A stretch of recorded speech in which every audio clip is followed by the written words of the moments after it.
Welcome students once again in my class Priya Ki Pathshala.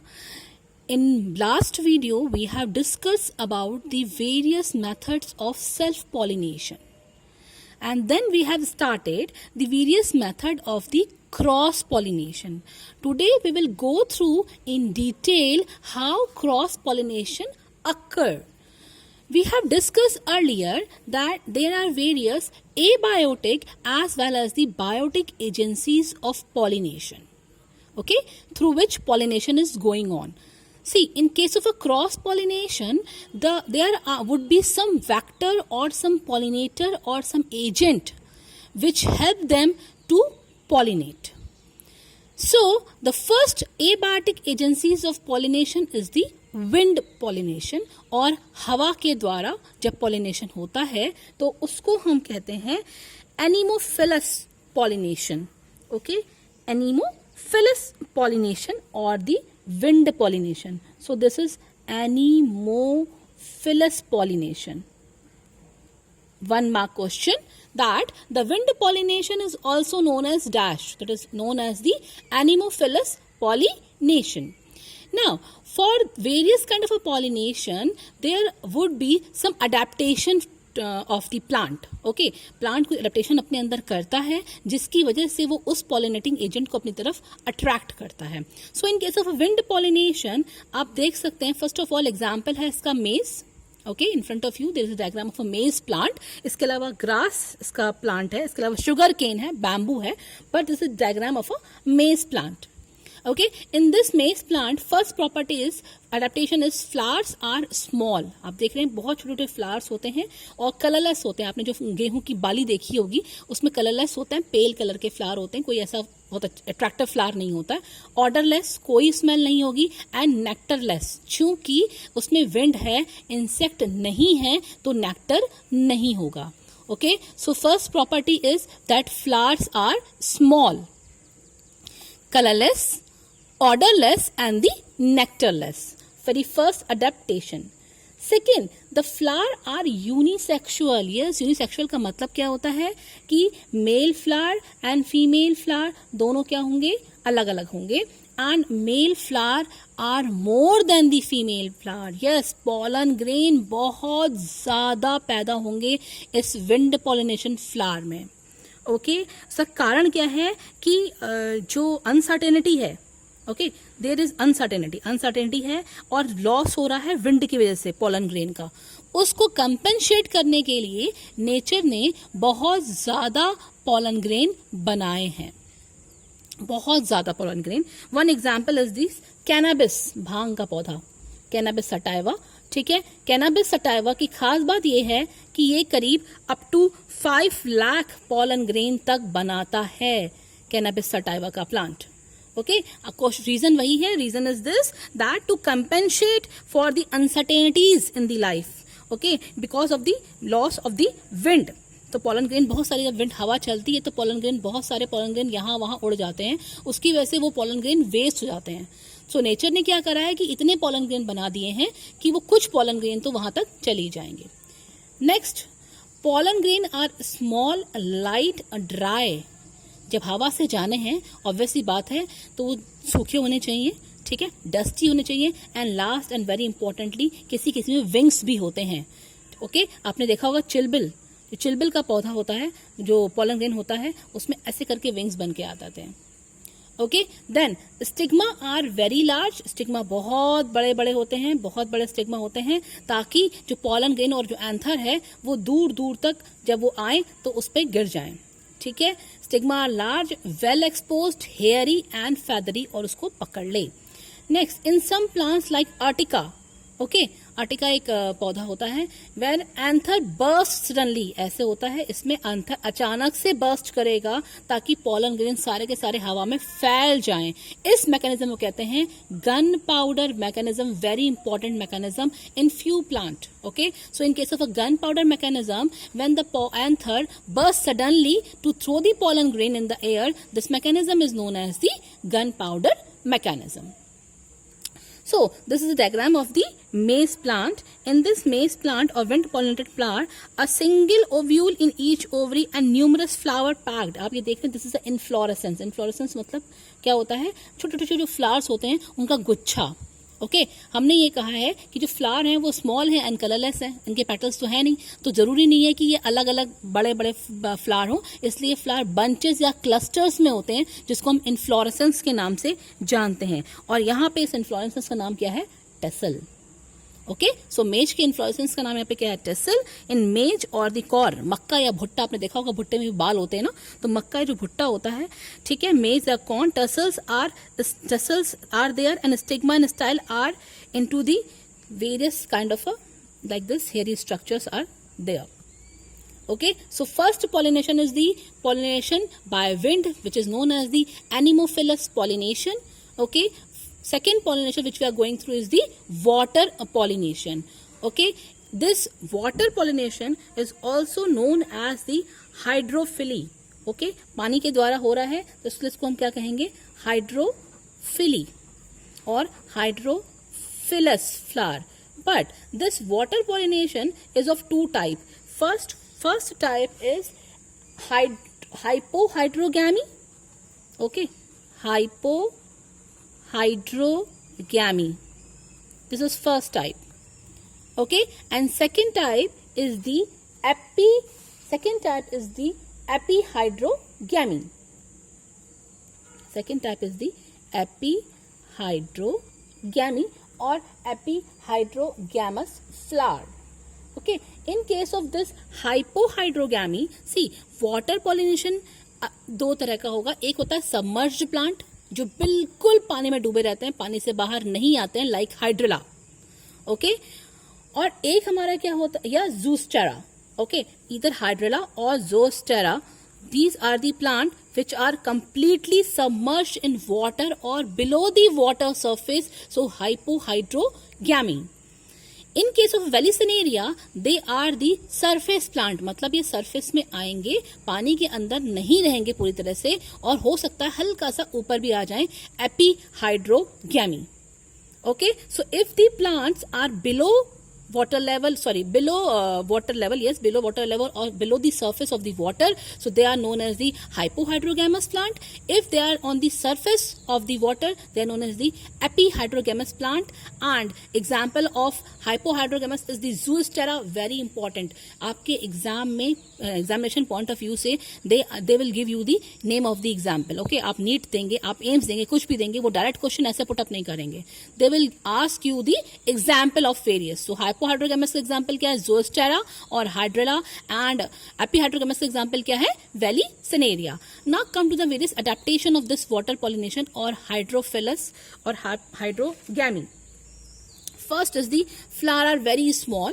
Okay, again same thing, colorless, odourless and nectarless. क्योंकि इसमें insect का कहीं कोई role नहीं है, इसको केवल abiotic agencies means non living agencies इसके पास आ रही हैं, तो नॉन लिविंग को इनसे कोई मतलब नहीं होता है कि फ्लावर में कलर है कि नहीं है, ऑर्डर है कि नहीं है, या नेक्टर है कि नहीं है. Okay, but out of these both the agencies wind pollination is quite common.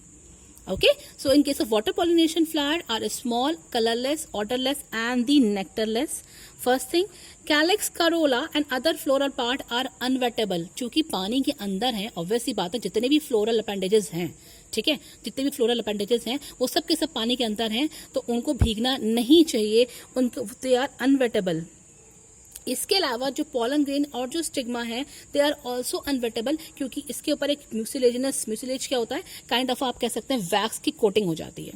ठीक है, वैक्स की कोटिंग या वैक्स की कवरिंग अगर हो जाएगी तो ये हमारा क्या हो जाएगा, म्यूसिलेजिनस प्लांट बन जाएगा. ठीक है, म्यूसिलेजिनस प्लांट की वजह से इसमें पानी पे कुछ भी असर नहीं पड़ेगा.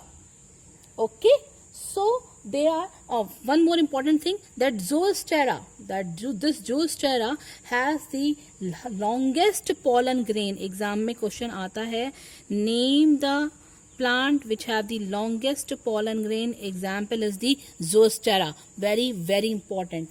Okay, so this zoostera एक चीज. दूसरा आपने देखा होगा जो इनकी लीव्स होती हैं इन प्लांट्स की, स्पेशली वो क्या जाती हैं, पतली जाती हैं बहुत ही. ताकि पानी का जो इनका जो पानी आता जाता है उससे इनका क्या हो सके, बायोंसी ये झेल सकें। ओके, थर्ड थिंग, जो इनके पॉलन ग्रेन होते हैं they are without exine. Yes, very important, आपने पढ़ा था कि जो एक्साइन है इसके अंदर क्या है, एक yes very important organic material made up of sporopollenin का बना होता है, जिसको कोई भी तोड़ नहीं सकता है। इसलिए इनके पॉलन ग्रेन की खास बात यह है कि इनके पॉलन ग्रेन में एक्साइन नहीं होगा। इसी वजह से एक्साइन नहीं होगा तो स्पोरोपोलेनिन भी नहीं होगा। सो वाटर पॉलिनेशन जो फ्लावर होते हैं, वाटर पॉलिनेटेड जो फ्लावर होते हैं, उनके पॉलन ग्रेन के अंदर एक्साइन नहीं होता है, निडल लाइक होता है ये। ओके, एंड ये पानी के अंदर या सबमर्ज्ड होंगे। Now this is a diagram of Vallisneria or the epihydrophilous plant or the plant which will come above the water surface or which will come to the water surface। अब discuss करते हैं कैसा होता है इसमें। आप ये डायग्राम में देख रहे हैं जो वेलिसिनेरिया है ये सबमर्ज्ड फ्रेश वाटर हाइड्रोफाइट है, मतलब पानी में रहता है और यूनिसेक्सुअल है। ये मेल है और ये फीमेल फ्लावर है। ओके, हमने अभी भी डिस्कस किया था कि फ्लावर अलग अलग होते हैं। तो this is a male flower, this is a female flower, unisexual flower है। जब मैच्योरिटी टाइम होगा तब मेल जो फ्लावर है they are abscised from the plant. आप ये देख रहे हैं यहाँ पे मेल फ्लावर का इन्फ्लोरेसेंस है, और जब ये रप्चर हुआ है, जब ये मैच्योर हुआ है, मैच्योर का रप्चर हुआ है, तो ये मेल फ्लावर धीरे धीरे कहाँ जा रहे हैं, हमारे सरफेस के वाटर के सरफेस पे आके रुक गए हैं। ठीक, but remain attached to the but in case of a female plant, ये फीमेल प्लांट का फ्लावर है, आप ये देख रहे हैं, ये तो डिटैच हो गया है। ठीक है, पॉलन ग्रेन आया, मेल फ्लावर से आया, अलग होकर धीरे धीरे वाटर सरफेस में आके तैरने लग गया है, स्विम करने लग गया है। लेकिन जो फीमेल फ्लावर है वो फीमेल फ्लावर से जो है वो फीमेल जो प्लांट है उससे क्या है, अटैच है, अलग से अलग नहीं हुआ है। ये धीरे धीरे आप देख रहे हैं बहुत ज्यादा कॉइल है और धीरे धीरे फ्लोट करके वाटर सरफेस की तरफ आता है। ओके, जो ये लंबा सा भी देखें तो स्टॉक, ये फीमेल स्टॉक है, ये बहुत लंबा होता है ताकि ये फ्लोट करते समय मेल फ्लावर के समीप या क्लोज में आ सके, उसकी विसिनिटी में आ सके। Okay, now in this diagram on this epihydrous plant आपने ये देखा कि मेल फ्लावर से जैसे ही मैच्योरिटी टाइम के बाद पॉलन ग्रेन रिलीज होकर सरफेस में आया, फीमेल फ्लावर का जो स्टॉक है वो स्टॉक भी जहां जहां मेल फ्लावर है वहां की तरफ जा रहा है और इस तरह से वाटर पॉलिनेशन हो रहा है। Okay, so these are the various abiotic agencies of the pollination. In this, wind pollination is the anemophilous, known as anemophilous. Water pollination is known as the hydrophilous. In case of water pollination or wind pollination, both the cases flowers are small, colorless, odorless and the nectarless. Second, importantly, that in case of wind pollination flower, the pollen grain are very large in number and they are winged or dusty. In case of water pollination, the pollen grain are without exine and they have the very mucilaginous covering or a waxy covering to protect themselves. Okay. In case of a wind pollination flower, the inflorescence or the flowers are present in the clusters. Clusters में होते हैं क्योंकि छोटे छोटे flowers होते हैं. This clusters is known as the tassel. Okay. In case of water pollination, the male and female plant are different. At the time of maturity, the male plant releases the pollen grain onto the water surface, and the female flower directly float to where the pollen grains are. And in this way, the water pollination occur. In case of water pollination flower, the Zoosphaera is the having the longest pollen grain and an example of the hydrogamous or the plant which are completely below the water surface. Now come to the next, the biotic agencies of pollination. Now in this biotic agencies there are various living organism की बात हो रही है कि कौन कौन से living organism हैं जो हमारा pollination में role play करते हैं. So very first important is the insect pollination or the known as the entomophily or entomophilous flower. Okay, तो जो फ्लावर में इंसेक्ट के द्वारा पॉलिनेशन होगा उसको हम एंटोमोफिलस फ्लावर कहते हैं. Now for this abiotic agencies you have to keep in mind that in this agencies there would be some reward for the attracting the pollinator.